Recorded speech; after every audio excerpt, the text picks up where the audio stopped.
მოგესალმებით, მეტრონომის სტუმარია ნაციონალური მოძრაობის გენერალური მდივნის მოადგილე ირაკლი ფავლენიშვილი. გამარჯობა ირაკლი. მოგესალმებით.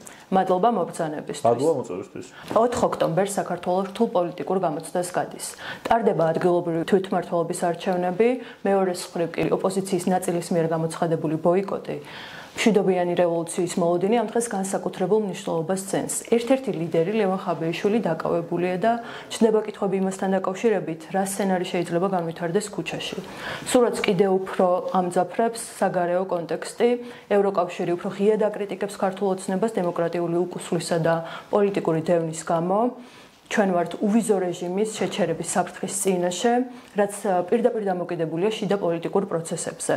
დღეს გავაანალიზებთ, რა შეიძლება მოხდეს 4 ოქტომბერს, როგორ განვითარდება პროცესები და რა მნიშვნელობა იქნება ამ დღეს საქართველოს დემოკრატიული მომავლისთვის და ასევე დარჩება თუ არა ქვეყანა ევროპულ გზაზე. პირველ რიგში მინდა დავიწყოთ ლევან ხაბეიშვილის დაკავებით, ის ერთ-ერთ ინიციატორად მოიაზრება მშვიდობიანი რევოლუციის და როგორ იმოქმედებს 4 ოქტომბერს დაანონსებულ პროცესებზე მისი დაკავება. დიახ, მოგესალმებით კიდევ ერთხელ თქვენს მაყურებელს, რაც შეეხება იმ თემას, რომელზეც დავიწყეთ ლევან ხაბეიშვილის დაკავებით. ამაზე მნიშვნელოვანია ვისაუბროთ, იმიტომ რომ პირველი და მოდი ამით დავიწყებ, ლევან ხაბეიშვილის ბრალი არის საქართველოს განებიური პოლიტიკურად მოტივირებული საქმე ყოფილა და ყველა სამწუხაროდ ეპოქაში ჩვენი ქვეყნის იყო მაღალი გონივრული ალბათობა, რომ კონკრეტული ადამიანები დაკავებულები იყვნენ ხოლმე პოლიტიკურ ნიადაგზე და არა იმის გამო, რომ რაღაც სამართლიანობა აღდგარიყო. თუმცა ბოლო პერიოდშიც კი, როდესაც ათეულობით პოლიტიკური პატიმარი ყოს უკვე და ყველა რეკორდი გადავაჭარბეთ, ამ შემთხვევაშიც ასეთი აბსურდული ბრალდებით არ მოხდა პოლიტიკოსის დაკავება, იმიტომ რომ საჯარო პოლიტიკური განცხადება ეხლა დემოკრატიული საზოგადოების ეხლა თან უნდა განსაზღვრო, ხო? გასაგებია რომ კონცეფცია ერთი მხრივ აქვს პროპაგანდა, რომ მართლა პირდაპირ უკვე შანხაის ორგანიზაციის წევრ ქვეყნებს უჭერენ მხარს უკრაინა-რუსეთის კონფლიქტის დროს, როდესაც უკრაინის ეს აგრესიის მოგერიება უწევს რუსეთის წინსვლა უხარიათ ხოლმე და ეს უბრალოდ ჩემი სიტყვები არ გახლავთ, ეს სოციალურ ქსელში არის ასე, ხო, შეგიძლიათ შეხვიდეთ ხოლმე თავარი ასე ვთქვათ პროპაგანდისტული საშუალებების გვერდზე არსებულ კომენტარებში და იქ ეს ხალხი მართლა ამ ყველაფრით ხარობს ხოლმე. ეს ჩემთვის არის მორალურად, სამართლებრივად, პოლიტიკურად გაუგებარი, მაგრამ ამაზე არ შევჩერდები, უბრალოდ ვიტყვი რომ ავტორიტარიზმი თუ უნდა ამ ხალხს, მაშინ პირდაპირ უნდა თქვა, რომ ავტორიტარიზმი გვინდა, ისეთი რეჟიმი გვინდა, სადაც საჯარო პოლიტიკური განცხადებების დროს ადამიანები ძალიან ბევრს ფიქრობენ, იმიტომ რომ ეგ განასხვავებს დემოკრატიულ ქვეყანას ავტორიტარულ ქვეყნისგან, რომ შენ იმდენად მნიშვნელოვანია შექმნა სიტყვის თავისუფლება, რომ შეიძლება ხანდახან ადამიანი ისეთ რამეს ამბობდეს საჯარო ტელევიზორში, რაც ან აღგაშფოთებდეს, ან მიიჩნევდა, რომ ეხლა ეს დასაჭერი არ უნდა იყოს, ესე ოღონდ მე საყოფაცხოვრებო ენაზე ვამბობ, მაგრამ ჩვენ თუ დემოკრატიულ სამყაროს წევრობა გვინდა ამ დროს სიტყვის თავისუფლება არის უმნიშვნელოვანესი და ეს ადამიანი თან განმარტავდა. მოდი ახლა ორი ბრალდება და ამას გავყვეთ რა მინდა რომ გავყვეთ რომ საზოგადოება მიცოდეს.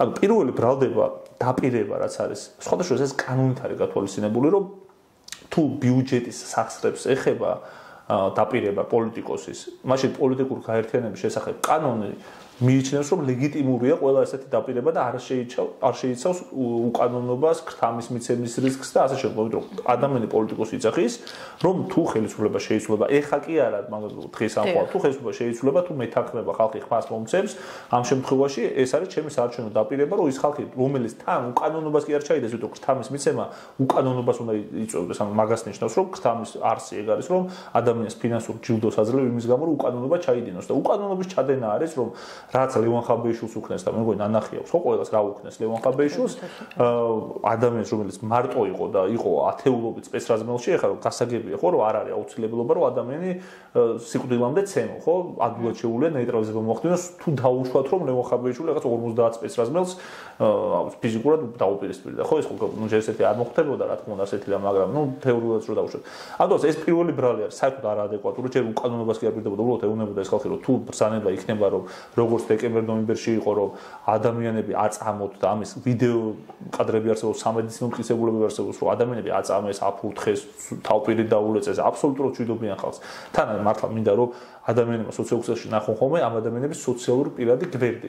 ეს ძალიან ბევრ ამას მეტყველებს, ანუ რა ჰობები, ინტერესები აქვს, როგორი მეტყველების მანერა აქვს, ანუ აბსოლუტურად მშვიდობიანი კეთილსინდისიერი მოქალაქეები არიან. ჭიანჭველას რო ფეხსად დაადგავ. ანუ ეს ვარ განმეორდეს ამის გამო თუ მოხდება რა თქმა უნდა შეგმოში ცვლილება ხელისუფლებისო დაგაჯილდოვებთ ფინანსურად. ეს იყო პირველი ნაწილი. ანუ რამდენად აბსურდულია. მეორე ნაწილი რის გამოც ლევან ხაბეიშვილი დაიჭერეს, ასევე ძალიან აბსურდული გახლავთ, იმიტომ რომ აქ საუბარი გახლავთ საერთოდ მშვიდობიან დამხობაზე. ეხლა იგივე ლოგიკით მე რო გამოვიდე და ვთქვა რომ პოლიტიკურად მოვკლათ ივანიშვილის რეჟიმი, შეიძლება დამეჭირო იმის გამო რომ რაღაც გაზრაფხულობა დავანოს, ხო, ან ცდელობაზე, ანუ იგივე, იმიტომ რომ გასაგებია რომ კონკრეტულ სისხლის სამართლის კოდექსში არსებობს ასეთი ვთქვათ ცნებაც და არსებობს ასეთი დისპოზიციაც რომ აი მაგალითად დამხობა ნიშნავს ძალადობრივი გზით ხელისუფლების ცვლილებას მაგრამ ეს კაცი ლევან ხაბეიშვილი განმარტავდა ყველა ეთერში ეს ხო არ არის რაღაც ვიდეო მტკიცებულება რომელიც აღმოაჩინეს მოყურადებით და ფარულად და მე აი ხალხო ეს რას ამბობდა ნახეთო. ანუ ადამიანი ამას პირდაპირ ეთერში იძახდა ყოველ დღე ფაქტობრივად და მე განმარტავდა რომ ჩვენ საუბრობთ მშვიდობიან ცვლილებაზე, თვის ღერი არავის არ ჩამოვარდება, ძალადობას არ ვაპირებთ და არანაირი ძალადობრივი მეთოდი არ იქნება გამოყენებული და საერთოდ ბავშვებთან, ჩემს შვილებთან ერთად, მცირეწლოვან შვილებთან ერთად 18 წლამდე არის ორივე, ანუ სკოლის ასაკის მოსწავლეები არიან ვიქნები აქციაზე ვიძახდა ეს კაცი აქ ხო განმარტებული აქვს კითხვაზე შნები ხო არ რჩება რომ ადამიანი რას აპირებს და რას გულისხმობს მშვიდობიან დამხობაში იგივე ლოგიკით შეგიძლიათ ნებისმიერი საჯარო პოლიტიკური განცხადება არ მოგეწონოთ და ამის გამო მოახდინოთ ადამიანის დაკავება და იგივე სხვადასხვა ვიდეო კადრები გავვრცელოთ და ასე ხალხს მინდა რომ სხვა ვინც გასწავლოთ თუნდაც ფიქრობს ნუ შევიდნენ ხოლმე აქეთ მხარეს გვერდებზე მე შევდივარ მაგალითად სამთავრობო გვერდებზე და იქ ნახო ვიდეოები სადაც არანაკლები უარეს რაღაცებს იძახდნენ იგივე მიხეილ სააკაშვილის მმართველობის დროს ოპოზიციონერები არ ვიცი რა ცემოთ და შევჭამოთ და არ ვიცი რეებს არ იძახდნენ ხოლმე ყველა აქციაზე ხო ამის გამო არავინ არ დაუკავებთ. ანუ ეს ბრალი არის აბსურდული, რაც შეეხება ლევან ხაბეიშვილის დაკავებას, მიზეზი არის მარტივი, ეს კაცი იყო პოლიტიკური დღესასწრების შექმნელი, რომელიც არის სასიცოცხლოდ ასე ვთქვათ, სასიცოცხლო საფრთხეს უქმნის ივანიშვილს და მის ბანდას, იმიტომ რომ მსგავსი ტიპის რეჟიმებს ამარცხებს ხალხში აი იმის განცდის გაჩენა, რომ ჩვენ შეგვიძლია რომ დავამარცხოთ რეჟიმი, რომელიც არჩევნებს აღარ გვიტარებს რომელიც ხალხს აწამებს, პოლიტიკურ პატიმრები ყავს ათეულობით, რომელიც უკანონოდ, ანუ კონსტიტუციურ ფარგლებს არის გასცდენილი. ანუ ეს გაცდა ლევან ხაბეიშვილმა დიახაც და ბევრი აღიარებს ამას, ხო? რომ ლევან ხაბეიშვილმა აი ეს ძალა, რაც ქართულ ხალხს რეალურად აქვს, რაც ვარდების რევოლუციის დროს გამოაჩინა, რაც 9 აპრილის დროს გამოაჩინა, ეს ძალა გააღვიძა ფაქტობრივად, ხო? ისეთ გაღვიძებული იყო. კონკრეტულად იმ დროს ანუ საფრთხე იგრძნეს და ისეთ თავიდან ხო მარტო ისნაბიჯი, იმიტომ რომ თავიდან არ ყოფილა დაკავებაზე საუბარი. ესეც რა თქმა უნდა ძალიან მნიშვნელოვანია, ესეც რა თქმა უნდა ხას უსვამს პოლიტიკურ ნიადაგზე რომ არის, რა თქმა უნდა მომხდარი ეს, ნუ რა თქმა უნდა ისეთი აბსურდული ებრალი ეს ხوارა ნიადაგზე უნდა იყოს, მაგრამ ეს კიდევ ერთხელ ამ მტკიცებს, რასაც თქვენ ამბობთ, იმიტომ რომ 2 თვის მანძილზე ამას იძახდა დაახლოებით ხო ლევანი ფაქტობრივად, ნუ 1 თვის, მაგრამ 2 თვის მანძილზე სხვათაშორის ორივეს იძახდა 2 თვის მანძილზე და არავის არ დაუკავებია. მე რამე ახალი მტკიცებულება ხო არ გაჩენილა ამ საქმეში არაფერი არ ვთქვით, რომ აი რამე ახალი საჯარო პოლიტიკური განცხადების საფუძველზე. და სხვათა შორის კიდევ ერთი რაც მნიშვნელოვანია, რაც ერთ-ერთი არგუმენტი აქვს სამართლებრივ ბრჭყალებში, რა სამართლებრივზე არის საუბარი. საფრთხე გაუჩნდათ, იმიტომ რომ ყველა როგორც მე ვხვდები და ეხლა ჩემი პირადი სოციოლოგიური კვლევა მარტივი არის, ხო? ჩემი გარშემო ესეთი ადამიანები გამოდიან 4-ში, თან არიან ძალიან მოტივირებულები, რომლებიც 1 წელი არ ყოფილან აქციაზე, ზოგი წლები არ ყოფილა აქციაზე და გააჩინა ბრძოლის ჟინი ხალხში, რაც ასეთი რეჟიმებისთვის არის ყველაზე საშიში. ამიტომ დაიჭირეს. მაგრამ რაც შეეხება კიდევ ერთ მნიშვნელოვან ფაქტორს, სხვათა შორის ამ დაკავებასთან დაკავშირებულს, რომ აი მორალური ზიანი განიცადეს თურმე ქედედეს თანამშრომლობა, სამა თანამშრომლობა განიცადა თურმე სულიერი ტკივილი, როცა ეს ჯერ ეს ტკივილის თემა ძალოვანი სტრუქტურებისთვის გახდა მართლა არ ვიცი ხა სამარცხვინო, იმიტომ რომ არ ვიცი ხა საუბრობდნენ რაღაც ზიანზე და მორალურზე და ფიზიკურ ზიანზე, რა ვიცი სილის გაწვდანზე, როცა ხო ვიცი ყველამ რაც მოხდა და ეხა ეს არანაკლები საქმე გახლავთ პირდაპირ ვთქვით, რომ ქედედეს თანამშრომლები და მაშინ ყველა ძალოვანი სტრუქტურის თანამშრომლებს შეიძლება ძალიან ბევრჯერ მოუწიოს სულიერი ტკივილის განცდა იმ შემთხვევაში თუ არ მოუწოთ გარკვეული პოლიტიკოსი და მისი განცხადებები და დაპირებები. ანუ თუ ის ადამიანი აბსოლუტურად არაადეკვატურად და უმიზეზოდ და სამართლებრივ სიფრთხეზე რო არ დაიყვანება ისე განიცდის სულიერ ტკივილს, ამის გამო ყველას ხوار დაიჭერენ, ანუ თან ძალიან მარტივი შეკითხვა დაისვა, მართლა ანუ თეატრალურიანი რომ გამოდიოდა და იძახდა რომ გიორგი ანწუხელიძე პიარ შეეწირა. აი მაშინ არ განიცადა სულიერი ტკივილი არც ერთმა ჯარისკაცმა, არც ერთმა გედედეს თანამშრომელმა, არც ერთმა იმ ადამიანმა, რომელსაც რა ვიცი ხელში უნდა იჭიროს იარაღი და იცავდეს საქართველოს, არც ერთს არ განიცდია სულიერი ტკივილი დავიჭერო. ანუ მე და ძალიან ბევრმა ქართულმა განიცადეთ ბრაზილს ტკივილის და ყველაფერი, ხო, ესეთ განცხადებაზე. რამდენ ასეთ განცხადებაზე ბოდიში რომ მოუხადა ბიზნესმენებმა ქართული ხალხის სახით ეს რო გაბედა ხო ეს ყველაზე დიდი მოღალატეობრივი რაღაც ფრაზა რაც უთქვამს რომ ბოდიში უხდის სეპარატისტებს და უხდის ბოდიშს იმ ადამიანებს რომლებსაც ქართულების სისხლში აქვს ხელი გასრული ხო ანუ ამაზეც არ განუცდია სულ ერთგული ამიტომ ეს დაკავება არის აბსურდული ამორალური თუმცა ვერ შეაჩერებენ იმიტომ რომ ძალიან კარგი მაგალითი მოიყვა ამ 4 ოქტომბრის პარაგრაფში ხვდებით რა თქმა უნდა მოსახლეობას და ერთმა ადამიანმა ძალიან სწორი მაგალითი მოიყვა რომ ჩვენ საერთოდ არ გვეშინა იმის რომ ლევან დაიჭირესო მე ხუცო ერთ-ერთი ლიდერი იყო ამ პროცესის იმიტომ რომ შეადარა ასეთ რამეს როცა მოწყობილობა გადასცემს უკვე ტალღას იმის შემდგომ რომ დაიჭირო და დააკავო ეს მოწყობილობა იმას ნიშნავს რომ ტალღას ასე ვთქვათ ვეღარ დაიჭერ უბრალოდ ის ტალღა გადაცემულია ხალხმა მიიღო ეს ტალღა ლევანისგან და იმ მოწყობილობის განეიტრალებით დროებით ჭყალებში რა თქმა უნდა ეს პროცესი რა თქმა უნდა ხა უკეთესი იქნებოდა რომ ლევანი გარეთყოფილიყო მაგრამ ვერ დაზიანდება ეს პროცესი და ვერ გაჩერდება თქვენ ხშირად ახსენებთ სიტყვა მშვიდობიან რევოლუციას და ვინ არის პასუხისმგებელი რომ ეს პროცესები იყოს მშვიდობიანი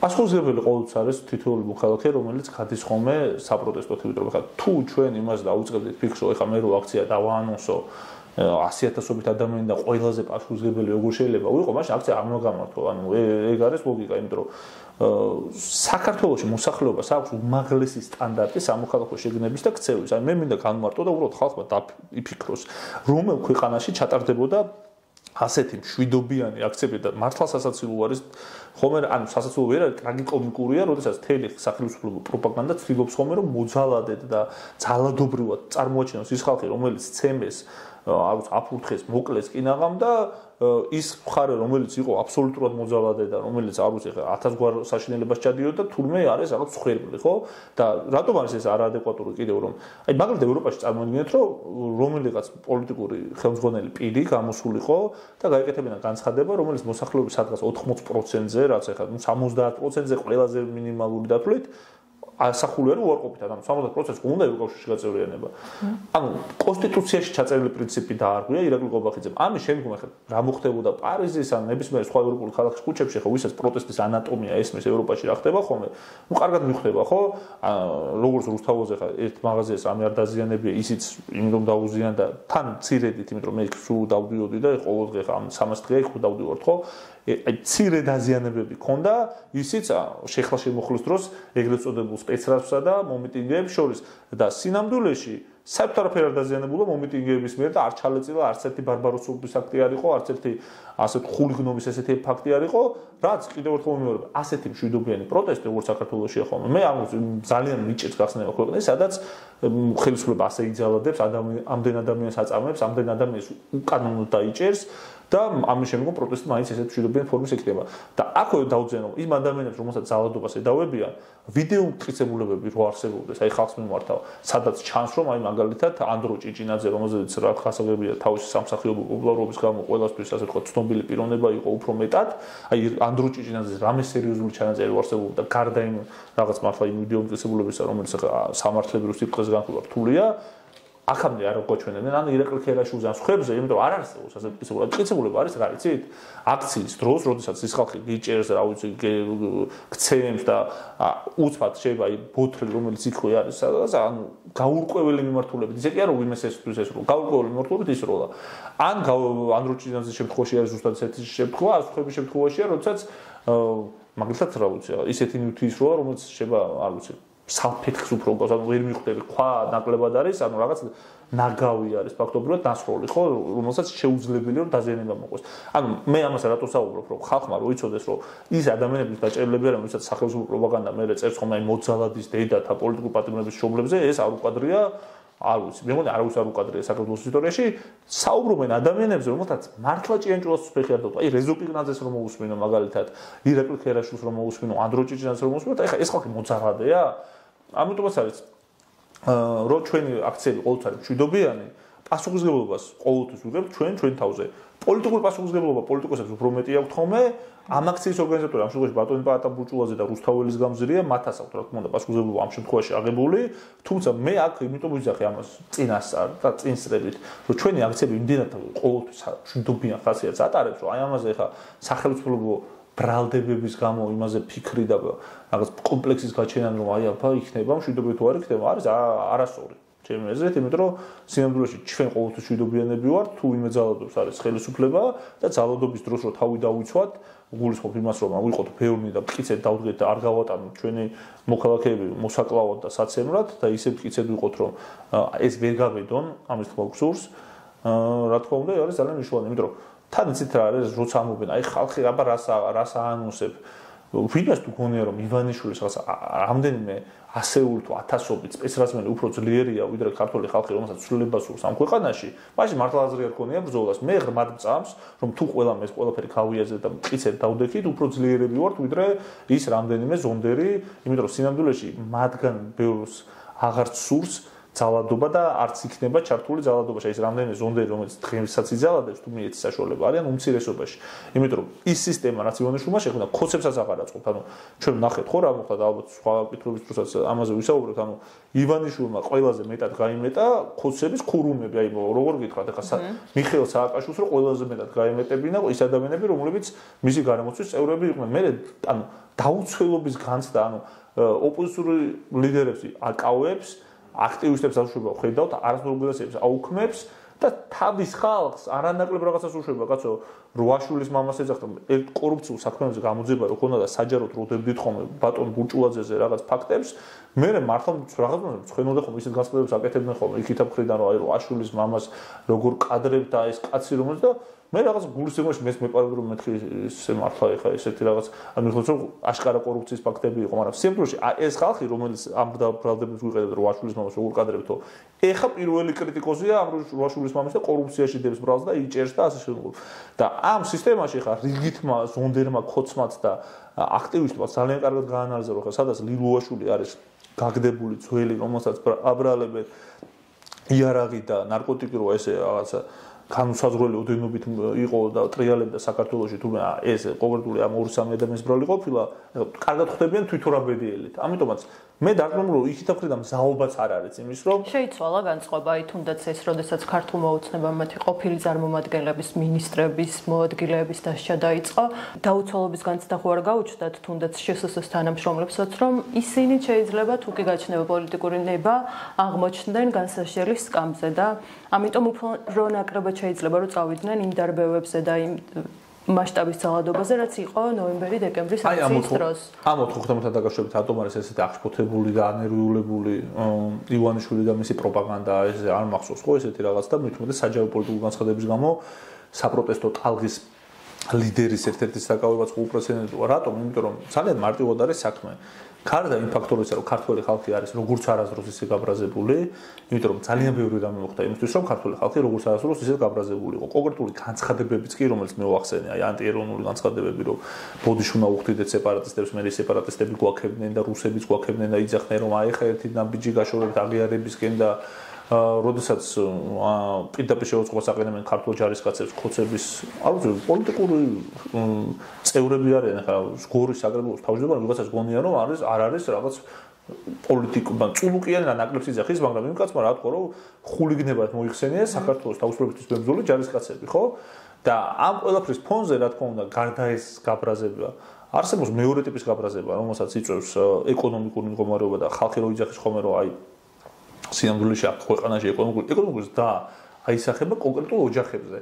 ანუ კონკრეტულ ოჯახებში გულისხმობ იმ ადამიანებს, რომლებსაც თურმე გაირკვა, რომ ერთ კონკრეტულ ადამიანს ბრალდება მილიარდობით ლარის უკანონო ტრიალი ქვეყანაში. ანუ წარმოიდგინეთ, ანუ მილიარდობით ლარის, ანუ საქართველოს ბიუჯეტი მილიარდობით ლარის საერთოდ არ იყო მიხეილ სააკაშვილის ხელისუფლებაში მოვიდა, მარტივად გასაგები რო იყოს ხალხისთვის ამდენ თანხაზეა საუბარი და კონკრეტულ ადამიანებს უნდა მოატაინოს ბიზნესმენებმა და იგივე რიჟოძეზე ინფორმაცია რო იყო ამასთან დაკავშირებით, რომ მართლა მილიარდობით ლარზე არის საუბარი, რაც უნდა მოიტანოს ამ ხალხმა რა, სადღაც მილიარდ ლარზე მინიმუმ და თვითო ადამიანმა და წარმოიდგინეთ ამ ხელა უკანონო ფული რო არის ეს ფული რომელიც ტრიალებს და რომელიც ეკონომიკის დაზზე საუბრობენ ხოლმე სემბროში არის კოლ-ცენტრების ფული უკანონო ვაჭრობის ფული პარალელური იმპორტის ექსპორტის ფული რომელიც რუსეთისკენ მიდის საბოლოოდ და რეექსპორტი რომელიც მე აზიაში და სხვა ქვეყნებში არის გაზრდილი რაღაც 100 და 200%-ით ანუ ეს თანხა არის და ის ქართველი 100,000 მოქალაქე რომელიც თუნდაც დაახლოებით ჩვენი თაობის წარმომადგენელზე ვსაუბრობ ხო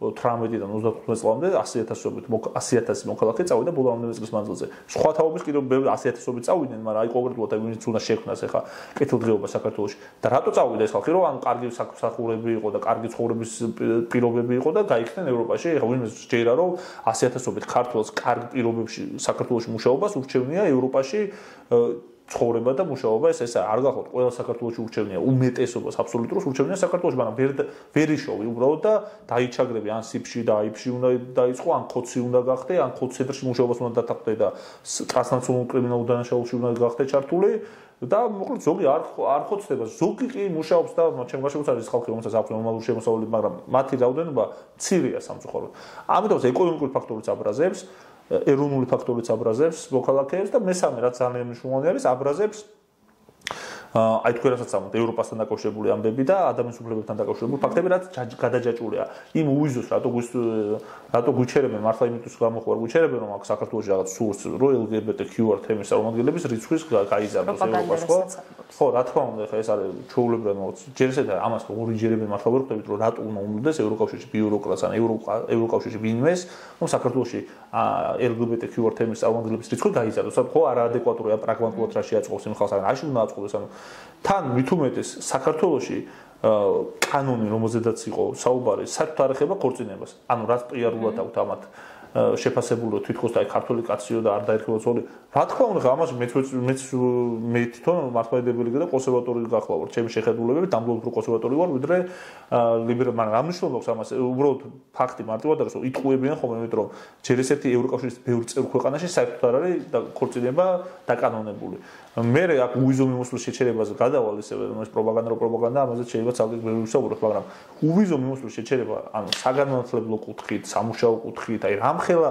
აი ჩვენ ბოლო 10 წელს მანძილზე საქართველოში რამე კარგისკენ თუ შეიცვალა და უკეთესობისკენ თუ შეიცვალა უდიდეს დასახვება არის უვიზო მიმოსვლის აი თუნდაც ის რომ ჩემხელა რა ვიცი ადამიანები კარგი განტვირთვის საშუალება არ გვაქვს რომ აი წელიწადში ზოგი ახერხებს რომ შეაგროვოს თანხა და ერთხელ ან ორჯერ წავიდეს ევროპაში მარტივად მე მაგალითად სპორტსმენები რო ჩადიან და წარმატებულები რო არიან ამას ახლა მე როგორც ყოფილი სპორტსმენი პირდაპირ ვიტყვი რისი დამსახურება ერთ-ერთი უვიზო მიმოსვლის და რატომ და ევროპასთან კარგი ურთიერთობის ჩემი წინა თაობა სპორტსმენების მაგალითად პირველი პრობლემა რის გამოც ვერ რეალიზდებოდა გარდა იმ მენტალიტეტის რაზეც საუბრობენ ხოლმე იყო ძალიან მარტივი რაღაც საერთოდ იქაურობას მიჩვეული არ იყო და მენტალურად ვერ ეგუებოდა და მე ენობრივი ბარიერი ქონდა ისეთი რომ ვერ გადალახავდა ეს არის უდიდესი ნაწილი სპორტსმენების ძალიან მარტივი მაგალითად რომ ვიყვანო ერთ კონკრეტულ დარგზე და დღეს რო ეხა ფეხბურთით ხარობ და სხვა სპორტებით ხარობ რისი დამსახურება პირველ რიგში ამის რომ ის ადამიანი დღეს 2000 წელს დაბადებული ანუ 2001-2 წელს დაბადებული რომელიც ჩადის ევროპაში მართლა მენტალურადაც ევროპელია მათიანი გახლავთ რომ საქართველოს მართლა ევროპა არის თავის მენტალიტეტით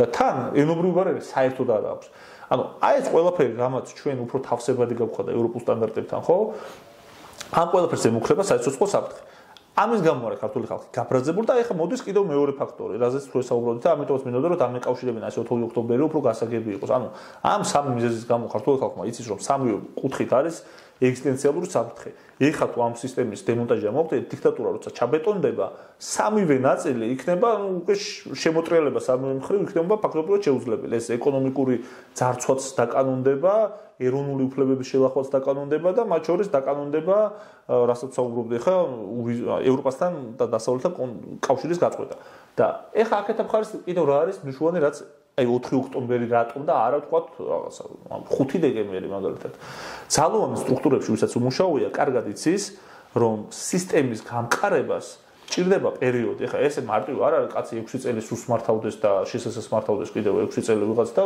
წავიდნენ თავიანთ გუნდებთან ერთად წავიდნენ ის ხალხი თან დევნის ობიექტი გახდეს და უცბად მის მაგალითად ხვები მოვიდნენ და ეს სისტემა გამყარდეს ეგრე არ ხდება ძალოვან სტრუქტურაში სიტუაციის დაალაგებას ვერტიკალის გასწორებას ჭირდება მინიმუმ ყველაზე მინიმუმ აი დაახლოებით წლამდე ამ თვეები ყველაზე ანუ ოპტიმალურ ვითარებაში ესეც არ არის რა უფრო წლები ჭირდება მაგრამ აი რაღაც დონეზე გასწორებას კიდევ და სანამ ეს ხალხი გასწორებულად სანამ შიგნით არის ძალიან სერიოზული ბრაზი და უკმაყოფილება იმიტომ თუ იმეს გონია რომ ივანიშვილის მილიციონერობა სურდა იმ ადამიანებს ყველას ვისაც ძალოვან სტრუქტურებში დაწყებულებს მუშაობა ან მოსამართლეობა ივანიშვილის ან ივანიშვილის ზონდერობა სურდა ძალიან ცდება იქ არის ხალხი რომელიც 80%-მა 70%-მა თუ ნებისმიერმა ოღონდ მართლა დიდმა ნაწილმა ანუ აი ეს კონკრეტული ციფრები არ არსებობს მაგრამ დავინახავთ კიდევაც იცით რა გაანალიზა რომ ბოლო წელს მანძილზე პოლიციელებს და მოსამართლეებს და KDD-ს თანამშრომლებს რაში იყენებს ეს ხალხი?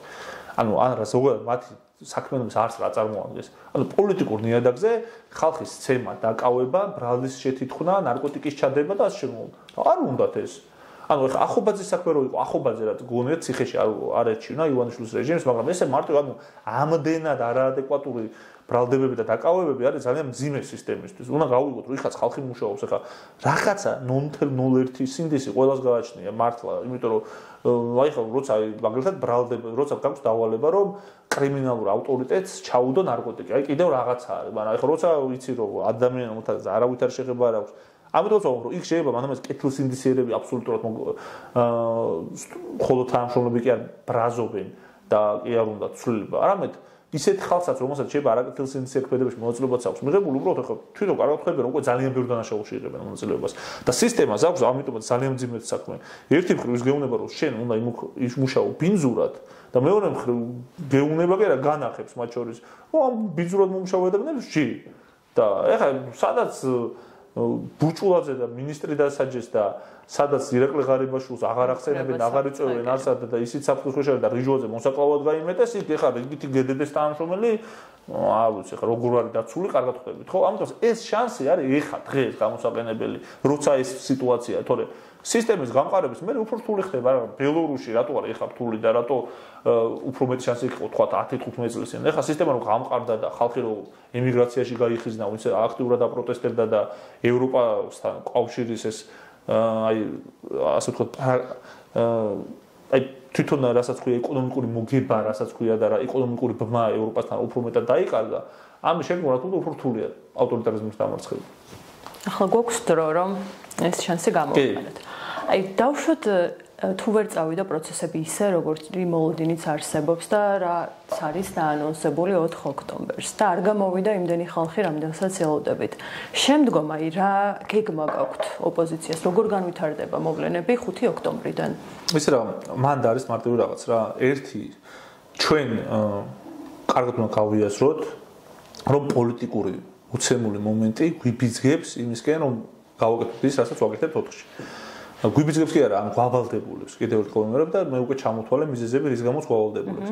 ანუ ჩვენ უნდა ვიყოთ ორიენტირებული გამარჯვებაზე. ხა ყოველთვის შეიძლება ადამიანმა თქვას, რომ აი თუნდაც რაღაც მატჩისთვის რომ იმზადებით, ხო? ანუ ახლა სპორტსმენი რო შეიძლება იყოს ხოლმე სპორტისგან მაგალითები და ამის გამო შორის ერთ-ერთმა ქოცუნმა პროპაგანდისტულმა საშუალებამ ესო აშკარადო იმის მოთამაშეა რა ქვია იმას.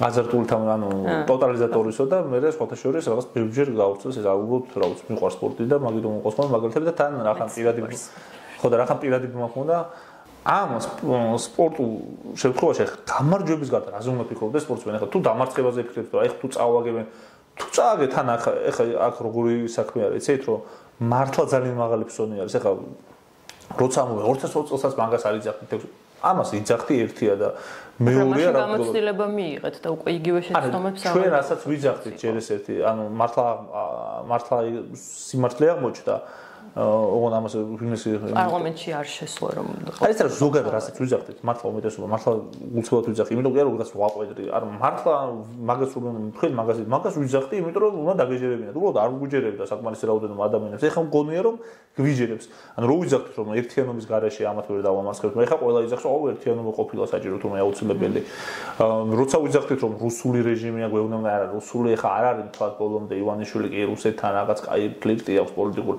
ანუ ყველა მიმართულებით და რო ამოვდით რომ აი ეს არჩევნები თუ მიიტაცა ეს არჩევნები თუ მიიტაცა მე უკვე საბოლოოდ გადავა დიქტატურის დამყარებას ყველაფერში ამ შემთხვევაში აღნიშნეთ მართლები და ეხლა მაგას ვიძახით რომ ხო ამ მართლები აღმოჩნდით ხო უკვე ყველამ დაიჯერეთ იმიტომ რომ ისეთმა ხალხმა დაიჯერა მართლად გეუბნებით მე რომ რადიკალიზმში მადანაშაულებდნენ ეხლა ჩემს რადიკალურები არიან მართლა გულსუბრად ვამბობ ანუ აი მართლა პირადი ნაცნობობის დონეზე მეგობრები ვინც არიან ჩემზე ბევრად რადიკალურები არიან იმიტომ რომ მე ეთყობა რაღაც დონეზე უკვე ამდენ ხანია რომ ვიცი ივანიშვილის არსი კიდევ ისე არ ვბრაზდები როგორც ეს ხალხი ხო და რატომაც საუბრობდი ამ ყველაფერს რომ გამარჯვების გარდა გამოსავალი არ გქონდა დამარცხების შემთხვევაში უბრალოდ ძალიან მარტივად უნდა გვესმოდეს რომ საქართველოს არ გამხრალა და არ განადგურებულა საკუთარ მანძილზე და ამიტომ რა თქმა უნდა იმედი მაქვს და წმენა მაქვს რომ არც ივანიშვილი და ვერც ივანიშვილი მოახერხებს ამ ყველაფრის გაკეთებას მაგრამ უმძიმესი მდგომარეობა იქნება და ძალიან მძიმე იქნება აქედან გამოსვლა. რატო? იმიტომ ეს კაცი რასაც აკეთებს, ეს დავამატებ, აი რის გამოც იქნება უფრო რთული. აი ამ ყველაფერს რო თავი დაანებო, ძალიან მარტივ რაღაცას აკეთებს ეს კაცი. მას სურს, რომ განსხვავებულად მოძრაობენ ადამიანები, კეთილდღეობის რეალური შემქმნელები, აი კეთილსინდისიერი მოქალაქეები, ან ციხეში გამოაწყვიოს და უაღრესად მარგინალურ უმცირესობად აქციოს, ან გააქციოს და ემიგრაციაში წაიყვანოს. და მათ მაგივრად აი ეს უკონტროლო მიგრაციაზე რო არის საუბარი. მიხეილ სააკაშვილთან ასუმძრობის დროს ეს ხალხი გამოდიოდა და იძახდნენ რომ აი ჩინელებით გაივსო, იმათ გაივსო, პაგები. სინამდვილეში სტატისტიკა რო ნახოთ, ხოცური სტატისტიკაც ოღონდ ეხლა თავი ეგ არის 0.67% იყო მაქსიმუმ იმ ადამიანების რაოდენობა, რომლებიც საქართველოში ცხოვრობდნენ, უბრალოდ რომელთაც ემიგრანტებს, რომელთაც საქართველოში მაცხოვრებელი შეიძლება დაგვერქვა, იყო 0.6-0.7%. ეხლა არის სადღაც 7%-ზე მეტი. ანუ 100,000-ობით მოქალაქეც არ ცხოვრობდა ხოლმე, რა ძალიან მცირე იყო რაოდენობა ადამიანის, რომლებიც აი აქ ცხოვრობდნენ, რასაც ქვია. უცხოელი ამ ყველაფრის ფონზე ძალიან მარტივი სცენარისტვის ემზადება ივანიშვილი. თუ მას ბოლომდე გაუვიდა, მისი მიზანი ეგ არის, რომ ის ხალხი, ვინც ეხლა თუნდაც არ ვიცი, ეხლა ზოგი მაგერომ არის, რომ ვინც რაღაცას აკეთებს, არ ვიცი, შეიძლება ზოგი საერთოდ ბიზნეს საქმეებით იყოს დაკავებული, უფრო კრიტიკული აზრი ქონდეს. მაგერომ არის ეხლა პოლიტიკური პარტიები, მსახიობიც არის, არ ვიცი, ეს რა ქვია, მათ შორის იუმორისტიც არის, ექიმიც არის, ყველა პროფესიის რატომ არის და ეხლა ყველა პროფესიის ადამიანი რატო არის დაკადაგებული და შემოდა ამ საფრთხეების წინაშე, იმიტომ რომ ძალიან ანუ პარტიული ნიშნით კი არ მოხდება, კი არ ხდება ადამიანების დევნა. უბრალოდ განსხვავებული აზრის გამო პროევროპული, ოღონდ ეროვნულიც არის ეს პროევროპული, იმიტომ რომ ჩვენ ქვეყანაში სხვა ვარიანტი არ არსებობს. ანუ ეს ეთნო, ასე ვთქვათ, გეგმა რატო აქვს ივანიშვილს, რომ კრიტიკული, აქტიური მოქალაქეები განდევნოს ქვეყნიდან და ჩაანაცვლოს აი ამ ინერტული მასით, რომელიც პოლიტიკურად აქტიური არ იქნება ეხლა, დიდი პატრიოტიზმის მიუხედავად ყოველდღიური რომელიმე ქვეყნის წარმომადგენელი რომ ჩამოვა, თუ ეხლა ოკუპანტების აღგულოს ყოველ შემთხვევაში ეს ცალკე უბედურება, აქ ეხლა რა თქმა უნდა ეროვნული უფლებებისთვის და თავისუფლებებისთვის ბრძოლას არ დაიწყებს და არც სამოქალაქო პოლიტიკური უფლებებისთვის. ამიტომაც ეს კარგად უნდა გვესმოდეს, რომ მართლა გადავწყვეტით ბრძოლა ჩვენი თაობის. და აქ ერთ დაუძენდი ეგეც მნიშვნელოვანია რომ ითქვას რა, ანუ როცა ჩვენ საუბრობთ აი ამ თუნდაც ივანიშვილის აი ამ გეგმებზე, ივანიშვილის გეგმაში ძალიან მნიშვნელოვანი არის რა, რომ გააჩინოს აპათია და განწყობა, რომ არაფერს აზრი არ აქვს. ეგ განწყობა არის მთავარი მტერი და ვინც საპირისპირო აზრზე დგას ხოლმე, აი 4 ოქტომბერთან დაკავშირებით. სინამდვილეში ამ აპათიის გამომხატველი არის ხოლმე, რომ აი ეხა ივანი, ანუ ერთი მხრივ უძლეველობის შეერა რომ რაღაც კონკრეტულ დღეს თურმე არ შეიძლება რომ დამარცხდეს ივანიშვილი და თან მეორე იმის შეერა რომ ქართული ხალხი თურმე საკმარისად გაფრაზებული და ძლიერი არ არის. და ეს რწმენა არის, რაზეც შეიძლება დადგეს რეჟიმი ერთადერთი ივანიშვილის, თორე დანარჩენი კრიტიკული უმრავლესობა ნამდვილად ჩვენ ვართ, სანამ მართლა ყველა არ დაგვიჭირა და გაგვასახურა. ძალიან დიდი მოლოდინია 4 ოქტომბრის მიმართ გაჩენილი. შეიძლება ამ დღესვე არ დასრულდეს პროცესები, მაგრამ დაიწყოს ისეთი სვლა, რომ აი საბოლოო გამარჯვებამდე ძალიან მალევე მივიდეს საზოგადოება და თქვენ რამდენად დაწვდით ინფორმაციას მოსახლეობას, რომ აი რა შედეგები შეიძლება მოყვეს, აი ყველა შესაძლო შედეგის შესახებ თუ აწვდით მოსახლეობას ინფორმაციას. რომ აი რაღაც განსაკუთრებული მოლოდინი არ გაჩნდეს და შემდგომ თუ კი ვერ დასრულდა დაუშვათ 4 ოქტომბერს ნიჰილიზმი არ გაჩნდეს მათში. 4 ოქტომბერს ისეთი რაღაც უნდა მოხდეს, რომ რეჟიმი დასრულდეს, ოღონდ თქვენ გულისხმობთ იმას, რომ ახლა რეჟიმისაც აი მაგალითად 9 აპრილს საბჭოთა რეჟიმი საქართველოში დამთავრდა. ოღონდ ამ დღეს რა ძალადობას მოხდა, ამ ძალადობას ვერ იქნება ადგილი დღეს დარწმუნებული ვარ, იმიტომ რომ იქ უბრალოდ საბჭოთა ტოტალიტარული სისტემა იყო და ივანიშვილს არ ყავს უბრალოდ ისეთი სონდერები, რომლებიც იმავეს მოაწერენ ხელს, რაც 9 აპრილს მოაწერეს ხელი საბჭოთა ჯარისკაცებმა, რომლებიც ამაყობდნენ და სხვა შორის ლებედი, რომელმაც აღწერა ეს თავის მოგონებებში, როგორ რაღაც თურმე თან ისე აღწერა, აღრთვანებით აღწერა, როგორ ჩაახშვეს სისხლში აი სკოლის მოსწავლე ქართველები, ჩვენი გმირები, როგორ მოკლეს ეს ყველაფერი აქვს ამ კაცს აღწერილი რაღაც დიდი ამბით, მაღალფარდოვნად და ეს კაცი ამ კაცს აფინანსებდა ერთ-ერთი საჩვენო აპარატის პრეზიდენტ ივანიშვილი და თვითონ ივანიშვილის არ უარყოფს. ეს მარტივ შედარებას ეხლა გამახსენა და ეს კაცი ივანიშვილი 4 ოქტომბერს უნდა დამარცხდეს ისე რომ ანუ მე 9 აპრილს მაგალითად რატომ მოვიყვანე 9 აპრილს და 23 ნოემბერს ვარდების რევოლუციის დროს და 23 ნოემბერს მოხდა აბსოლუტურად ჭიდობიანად ეს ყველაფერი. გამარჯვება იქნა მოღწეული მიხსეული და ანუ ამ შემთხვევაში იგივე გვინდა ჩვენ. უბრალოდ რა თქმა უნდა ჩვენ ღრმად გვწამს რომ შვიდობიანს იმიტომ ვამბობთ ამ ყველაფერს რომ 23 ნოემბრის მსგავსი სცენარი იქნება, სადაც აბსოლუტურად ჩვიდობიანად მოხდება ისე რომ თვისღერი არავის არ ჩამოვარდება. რამდენად გავს დღევანდელი ვითარება იმ პერიოდში? არა, ისე რა არ გავს ხოლმე ბევრი რამე, იმიტომ შეუძლებელია ხო. ანუ რამდენად არის შესაძლებელი რომ იგივე სცენარიდან ვითარდეს? არა, იგივე, ანუ ერთ-ერთი სცენარი არ მეორდება ხოლმე, უბრალოდ ამას იმიტომ ავიძახე, უბრალოდ როცა 9 აპრილის 23 ნოემბერს ვიძახე, უბრალოდ ისეთი სისტემები ჩამოიშალა, რომლის ჩამოშლის მიმართ ეხლა მე 23 ნოემბერი კარგად მახსოვს. 9 აპრილი არ მახსოვს, მაგრამ ჩემი იყო ერთ-ერთი ორგანიზატორი ამ აქციის და კარგად ვიცი ამიტომ რა ხდებოდა და როგორ ხდებოდა. მართლა გიჟებს ეძახდნენ მამაჩემს და ევრომოძრაობის ლიდერებს და წევრებს, აქტიურ წევრებს, გიჟებს ეძახდა ძალიან ბევრი თბილისში. საერთოდ არ ეგონათ რომ საბჭოებში დაიშლებოდა მაგალითად და 9 აპრილს გადაწყდა ეს ბედი. ახლა იქ უფრო გრძელვადიანი პროცესი იყო სემინარში რომ ვთქვათ, მაგრამ უბრალოდ 9 აპრილს მართლა გადაწყდა, იმიტომ რომ 9 აპრილს მერე თვითონ მამაჩემი და მისი მეგობრების რო იქცნენ, უბრალოდ ეს რეჟიმი აღარ იყო, ვეღარ ახორციელებდა. უბრალოდ რაღაც დონეზე რაღაც ავტორიტეტი გჭირდება, რომ ძალაუფლება განახორციელოს და ის ავტორიტეტიც აღარ ჰქონდათ. მაგრამ რაც შეეხება, ამიტომაც ჩატარდა ისეთი არჩევნები, ჩაატარებინეს, სადაც გაიმარჯვეს და თორე ხა ისე რო ჩაატარებინე ხო გასაგებია.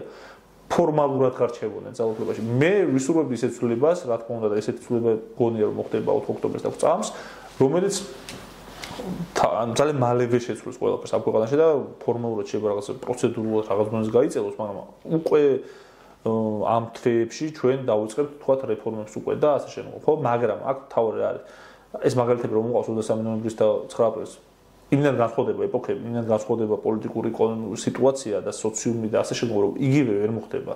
ვერც ერთ შემთხვევაში ღმერთმა დაგვიფაროს და ვერც მეორე შემთხვევაში, ხო? 23 ნოემბრის შემთხვევაში, მაგრამ ფაქტი არის იგივე, ანუ გამოცდილება გვაქვს. ისეთი სისტემა უნდა დავანგრიოთ, რომელიც დგას ძალადობაზე, რომელიც დგას მათ შორის პროპაგანდაზე და რომელიც რუსეთთან არის დაკავშირებული. და ამ შემთხვევაში ეს გამოცდილება ქართულ ხალხს გვაქვს.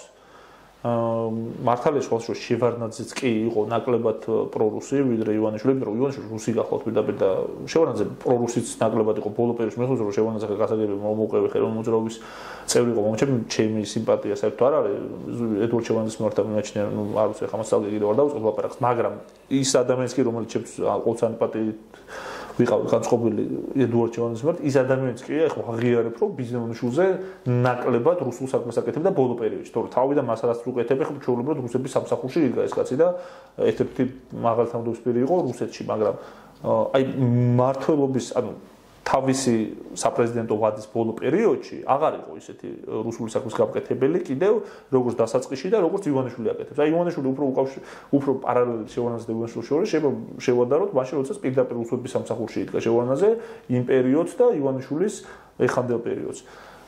ასე რომ მე მიმაჩნია რომ ჩვენ გამოცდილება ქართულ ხალხს გვაქვს იმის რომ შვიდობიანად შეგვიძლია მოვახდინოთ დემონტაჟი სისტემის.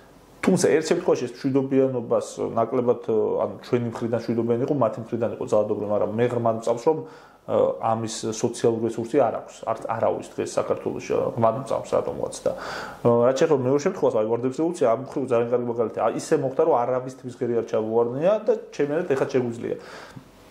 ოღონდ ამის თქმის საბაბს პირველ რიგში ბაზალობს ის რომ შიგნდა სისტემა რა მდგომარეობაშია, იმიტომ მარტო ჩვენი საერთოდ მშვიდობიანები ვიყავით. უბრალოდ სისტემა არ იყო ესეთ მდგომარეობაში აქამდე და ამიტომაც მიმაჩნია რომ ნამდვილად არის გამარჯვების დრო. ოპოზიციის ნაწილი 4 ოქტომბერს არჩევნებში იღებს მონაწილეობას თვითმმართველობის არჩევნებში და პარტიის წარმომადგენლებმა, რომლებიც ამ არჩევნებში იღებენ მონაწილეობას, განაცხადეს, რომ აი, როდესაც საარჩევნო უბანზე ხმას მისცემენ, თავისთვის სასრულ პარტიას რა წარმომადგენელს, შემდგომ გამოვლენ აქციაზე და ანუ როგორ შეაფასებდით მათგან ამ ნაბიჯს და რამდენად გულწრფელი გგონიათ მათი ეს განცხადება? ხო, არა. იცი რა, მე ეს პირდაპირ ხახან უფრო ფორმატი გვაძლევს საშუალებას უფრო ცოტა ვრცელი პასუხი რო გაგცეთ, რომ მოკლედ რო გითხრათ, რა თქმა უნდა, გულწრფელი ვერ იქნება. იმიტომ რომ გულწრფელი შეუძლებელი იყოს ადამიანი, რომელიც იძახის, რომ ჯერ წავა და ისეთ პროცესში მიიღებს მონაწილეობას, რაც დემოკრატიულ ქვეყანაში ხდება და მერე რაღაც მშვიდობიან რევოლუციაში მიიღებს მონაწილეობას, რომელიც ავტორიტარული რეჟიმის და დიქტატორული რეჟიმის გამო არის, ასე ვთქვათ, ქართული ხალხის მიერ ქართული ხალხის გაკვეთა ჩვეულებრივ ეს ყველაფერი. იმიტომ რომ ერთი მხრივ შენ იღებდნენ. ანუ საუბრობენ რომ ყველა ბრძოლის მეთოდს გამოიყენებენ. არა, ხო, გასაგებია, მაგრამ გულწრფელობას რა თქმა უნდა ვერ ტოვებს, მაგრამ მე აქვე შევლინდა ვთქვა, რომ იქ არიან ადამიანთა დიდი ნაწილი, რომლებიც ივანიშვილის დემონტაჟი შეიძლება უნდოდეთ რა თქმა უნდა გულწრფელად, თუმცა რაღაც ნაწილი ვეღარ ხვდები, რამდენად გულწრფელად სურთ ეს ყველაფერი, იმიტომ რომ ძალიან მიმძიმს იმის გააზრება, რომ შეიძლება ადამიანი იყოს, ანუ მიმძიმს შეუძლებელია ჩემს მაგის გააზრება, რომ პოლიტიკურად ამდენი წელი აქტიური იყოს, პოლიტიკაში ანაბანა ესწმოდეს და ვერ ხვდებოდეს, რომ ამ სისტემის გამყარების ერთადერთი შესაძლო სცენარი არის თუ ხალხი დაყაბულდება მის თამაშის წესებს და სისტემურ ოპოზიციის როლს მოირგებს და ზოგადად მას სასიცოცხლო საფრთხეს არ შეუქმნის და იმ დიქტატურულ წესებს დათანხმდება, რომელიც ივანიშვილს აქვს და ვერ ხვდებოდეს იმას, რომ ერთადერთი გამოსავალი არის და რამაც შედეგი გამოიტანა დელეგიტიმაცია ამ რეჟიმის, ბოლომდე მარტო დატოვება, ბოლომდე წინააღმდეგობაში დარჩენა, ბოლომდე ქუჩის პროტესტი. ეს არის ორი სხვადასხვა გზა. ამიტომაც არის რომ უსტანდაზე არ დაედგომებათ ფიზიკურად და იქ როგორც მართული პროცესი კი არ არის. იქ ხალხს უბრალოდ ვინც იქ დგას მიაჩნია წინააღმდეგობის ღალატად ის რაც მათ გააკეთეს. მათი დაკვეთა ეს არ ყოფილა. გარდა ამისა, თავიანთი განცხადებებით უპირისპირდებიან თავის თავს, იმიტომ პირდაპირ იძახდნენ რომ ვინც ახლა ამას გააკეთებს და შემო და აღარ გავუსვენებ, ყველა მივიცით რასაც იძახდნენ. საბოლოო ჯამში რატომ არის არაადეკვატური მარტივად ვიტყვი. ქვეყანაში ისეთი გარემო თუ არის, სადაც არჩევნებში მონაწილეობას აზრი აქვს და ქვეყანაში არჩევნები ტარდება, მაშინ ახლა ჩვენ რა თქმა უნდა მივიღებთ პასუხი მონაწილეობას. პოლიტიკოსები ვართ და არ ვიცი ახლა როგორც მუსიკოს უყვარს რომ მუსიკალური საღამო მოაწყოს, ისე პოლიტიკოს უყვარს არჩევნებში მონაწილეობას ვიღება. აი დამიჯერეთ, აი კონკრეტულ პროფესიას ადამიანებს გვიყურებენ, აი კონკრეტულ პროფესიაზე რაც გახსენდება, რომ აი რა შეიძლება მოწონდეს მომღერალს, რა შეიძლება მოწონდეს სოლო კონცერტი, ხო, მაგალითად, აი რა შეიძლება მოწონდეს მუსიკოს, რა შეიძლება მოწონდეს სპორტსმენს, რომ რაღაც ტურნირი კარგი, ხო? აი პოლიტიკოსისთვის ახლა მე როგორც პოლიტიკაში მყოფი ადამიანი, პირდაპირ გეტყვით, რომ ყველაზე დიდი დრაივი, ყველაზე დიდი მუღამი აქვს არჩევნებში მონაწილეობის მიღებას. მაგაზე უარს ამბობ, ესე იგი რაღაცა ხდება, თორე ანუ ესე სიგიჟე რომ უარი თქვა და მაზოხისტები არც ერთი არ პოლიტიკური, მაგრამ ისინი არიან სიდაქლემის პოზაში პოლიტიკური. სიდაქლემის პოზაში, იმიტომ რომ ქვეყანაში როდესაც არჩევნები გაუქმებულია, როცა კაცი იძახის რომ თქვენ გაუქმებთ, ეხლა უბრალოდ რაღაცა ერთ-ორ დოკუმენტზე ხელის მოწერა დამჭა და გაუქმებთ. ჩვენც კი არ გაუქმებთ, მათაც აუქმებს ხოთა შორის. როდესაც ადამიანები უბრალოდ ბოთლის უმისამართოს როლის გამო აქციაზე წლობით ციხეში გამოკეტეს, ხო? ანუ ამ ყველაფრის შემდგომ, რა თქმა უნდა, ძალიან მარტივი გახლავთ, რომ არჩევნები აღარ არსებობს ქვეყანაში. იმ არჩევნებში ხალხი რატო აღარ მიდის? რა ვამბობენ, რომ ეგ არის პრობლემა, რომ ხალხი აღარ მიდის არჩევნებშიო. ანუ იმიტომ აღარ მიდის, რომ საქართველოს მოქალაქეებს ჩვენ ანუ არ გვიფიქრია რატომ, რომ ჩვენ მომხრეებმა სხვა რეგიონებში გითხრეს, რომ თუ მიიღებთ ამ ყველაფერში მონაწილეობას, არის ღალატიო. რამდენჯერ უნდა წაგვირთონ პასპორტებიო, რამდენჯერ უნდა იზავდონ ჩვენზე საარჩევნო უბნებზე კრიმინალებმაო, რამდენჯერ უშედეგოდ უნდა დავწეროთ საჩივრებიო. ანუ თლიან სისტემა, რასაც ისინი ატარებენ, ეს თავისუფალი არჩევნები არ გახლავთ. ეხლა ყველაფერს თავიდან ბოლომდე სუსი მართავს. კრიმინალებთან ერთად და სასამართლო მათ ამართლებს, პოლიცია მათ არიჭერს, პირადობას შემგართმევენ და რესურსი აღარ ყოფნის. უბრალოდ აღარ არის მაგდენი რესურსი, რომ კიდევ რაღაცები ამდენ რეგიონში ეს ყველაფერი დაიცვა. ნაწილობრივ მაინც დაიცვა. ამისას, ანუ ამ უკანონობაში მონაწილეობის მიღება არის თვითონ იმ ამორჩევლისთვის, რომელსაც კარგად რა უკანონობა აქვს მიუღებელი. ამიტომ ახლა ეს რასაც ეს ხალხი აკეთებს, არის ჩვეულებრივად პოლიტიკური მასოხიზმიც და მათ შორის სირაკლების პოსტში ყოფნა, იმიტომ რომ 2016 წელი აღარ არის და არც 20 წელი აღარ არის, როდესაც ხალხში რაღაც დონის განცდა იყოს, რომ არჩევნების გზით რაღაცის შეცვლა შეიძლება და ივანიშვილიც ეხა უკვე პირდაპირ გეუბნება, რომ მე დიქტატორი ვარ და მე დასავლეთისგან წყვიტავ და რუსულ ორბიტას გაბამ და მანამდე ეს არ იყო. ამიტომ სინამდვილეში ეხა რატომ არის რომ ლევან ხაბეიშვილის იდეები იყო პოპულარული, რატომ არის რომ ლევან ხაბეიშვილის თუნდაც ეთერები ლევან ხაბეიშვილის გამოსვლები პოპულარობით სარგებლობდა ხალხში და პირიქით არის ლეოსთან მიმართებაში ან გახარიასთან მიმართებაში, იმიტომ რომ ხალხის დღის ესრეგი არის მშვიდობიანი რევოლუციის გზით იმ ძალაუფლების დაბრუნება, რომელიც წაართვა, აახია ივანიშვილმა ქართულ ხალხს და აქვს ქართულ ხალხი ბრძენია რომ იძახს ეს ხალხი მართლა თუ პატივისცემენ ქართულ ხალხს უნდა გაიაზრონ რომ სადაც ეხა ვიღაც პოლიტიკური ექსპერტი ხდება და ევროპელი და აზიელი თუნდაც მიუხედაველი ხდება ამ ყველაფერს იქ ქართული ხალხიც მიხვდება თავის ქვეყანაში რა ხდება. ამიტომაც დაკვეთა არის მარტივი არჩევნები არ არის ამ ქვეყანაში დაკვეთა ეგრეთ წოდებული არჩევნები, ეს არის სპეცოპერაცია ჩვეულებრივი და ამიტომაც ყველას მოუწოდებდი რომ გადადგას ორი ნაბიჯი. ევროპასთან ურთიერთობის თვალსაზრისით რა მნიშვნელობა ექნება 4 ოქტომბერს? აი დავუშვათ თუ შედეგიანი არ აღმოჩნდა ეს დღე, დავკარგავთ თუ არა თუნდაც უვიზო მიმოსვლას ან საერთოდ ევროპასთან კავშირს? დინამიკა არის ცხოვრებაში მთავარი. აი მე როცა ადამიანებს უფრო გასაგები რო იყოს, აი თუ ადამიანს აქვს რაღაც დინამიკა ცხოვრებაში, რაღაც ფუნდამენტური ცვლილებების გარეშე ხო არ შეიცვლება ეს ყველაფერი, ხო? ეხა დინამიკა არის უფრო და უფრო მეტად გაუცხოება, უფრო და უფრო მეტად კონფლიქტურ ჩიხურ მდგომარეობაში შესვლა დასავლეთთან. ივანიშვილმა თუ ჩაატარა მშვიდობიანი არჩევნები, ის დაკარგავს ხელისუფლებას. ივანიშვილმა თუ გაათავისუფლა პოლიტიკური პატიმრები და ეს რეპრესიის შიში აღარ დატოვა, სისტემად ჩამოეშლება, იმიტომ რომ სისტემა უკვე ესე ააწყო. ამიტომ მას ევროპასთან დაბრუნების პერსპექტივა არ აქვს, როგორც რაღაც მოჩვენებით დათმობებზე რო წავიდეს, ეს მისცემს თუ არა შესაძლებლობას რომ აღადგინოს ურთიერთობა ევროპასთან. ხო და მე ამიტომაც ვიძახი, რომ დინამიკა არის სხვანაირი აბსოლუტურად და მისი განცხადებებიც არის აბსოლუტურად სხვანაირი და ქმედებებიც. ამიტომ რომ სირაქლების პოზიციაში არიან, ხო, ივანიშვილს ჰქონდა ორი ეპოქა არსებობს მის მმართველობაში. ერთი, რომელზეც თქვენ საუბრობთ, სადაც ის დასავლეთ ბოლომდე ჩახსნილი არის, ხო? ბოლომდე თავისი კარტები გაშლილი არ ჰქონდა და რუსულ რულეტკას არ თამაშობდა, მანამდე კიდევ ცდილობდა რომ რაღაც სხვა ელემენტები შეეტანა, თითქოს და უფრო ცივილიზებული ამ თამაში, მაგრამ რუსულ რულეტკას თამაში ქართულ სახელმწიფოსთან მან დაიწყო 29 აპრილის განცხადების შემდგომ, უბრალოდ 29 აპრილის განცხადებით. და პოლიტიკაში აი მიუნხენის კონფერენციაზე პუტინის გამოსვლა, სიამოვნებაში აი სიტყვით გამოსვლაც და რაღაც თვითო მესიჯიც არის უდიდესი მნიშვნელობის ხონა. სიტყვა არის პოლიტიკაში უნიშნულოვანესი. ანუ პუტინმა მიუნხენის კონფერენციაზე თავისი ეპოქალური გამოსვლით შექმნა გარკვეული სხვა ეპოქა დაიწყო უბრალოდ. რა იმიტომ ეპოქალური გამოსვლა რატო იყო? კარგი კი არ იყო ეს გამოსვლა. უბრალოდ ამ კაცმა თქვა რომ საბჭოთა კავშირის დანგრევა იყო კატასტროფაო, უნდა მოხდეს მისი აღდგენაო, დაადანაშაულა ამერიკა და დასავლეთი რაღაც ერთპოლარული სამყაროს შექმნაში და დაანონსა ამ სამყაროს წინააღმდეგ ბრძოლა. მანამდე ეს კაცი ითვლებოდა ჯერ კიდევ მაინც ისეთ ადამიანებს, რომელთანაც დასავლეთ რაღაც დონეზე რაღაც ეტაპზე საუბარი იყო საერთოდ ნატოში თუ გაწევრიანდება, რამდენიმე თქვა 10 წელში თუ გაწევრიანდება რუსეთი ნატოშიო ან ევროკავშირშიო. ამაზე იყო საუბარი მისი მმართველობის პირველ წლებში და უკვე მეორე ვადის დროს მოხდა ეს გამოსვლა და ამის მერე შეიცვალა ყველაფერი ჩვენი ქვეყნისთვისაც და სხვა ქვეყნებისთვისაც. ეხა ივანიშვილმა, აი მოანაბი პუტინს რო ეძახიან ივანიშვილს თავისი გამოსვლით ასევე ყველა კარტი გაშალა. მან თქვა რომ ის რასაც აქამდე იტანდა, იმიტომ რომ მისი აზრით არ იყო საკმარისად ძლიერი მისი რეპრესიული აპარატი, ეხა უკვე მისთვის აღარ წარმოადგენს პრობლემას. ანუ მან დაანონსა არასწორ ორგანიზაციების გაუქმება, პოლიტიკური პარტიების აკრძალვა, იმიტომ რომ ნაცებს ის მართლმადიდებლობას არ ეძახის, მარტო ჩვენ პარტიას აკრძალავს, ან ნაცს ის ეძახის ყველას, ვისაც ივანიშვილი არ მოწონს. ანუ ვისაც ახლა გარკვეული პარტიები არსებობენ, რომელთა მიმართ ახლა საზოგადოებაში ნდობა უკვე იმენა შემცირებული, რომ ოპოზიციურად ამდენად მოიხსენიო, კიდევ საკითხავი არის, ხო? ამიტომაც იმ ძალებს რომ არ გულისხმობს, ყველა მოხდებოდა და ტექნიკურ ოპოზიციას და დანარჩენი ყველას გაუქმებას აპირებს.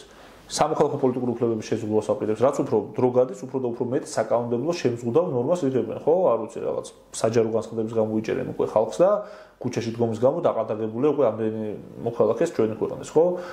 და რა კანონებს იღებენ, რომელიც არის ყველასთვის უფრო მეტად შემზღუდავი არის ყოველდღიური ცხოვრების, მედიაზე, ხო, რასაუბრ. ამიტომაც ვიძახი რომ ანუ არ არსებობს ახლა ჩვენ რომ თავი მოვიტყოთ, კი ბატონო მისმის რომ ძალიან რთულია რომ ადამიანმა გააცნობიროს რამდენად ძიმე მდგომარეობაა ქვეყანაში.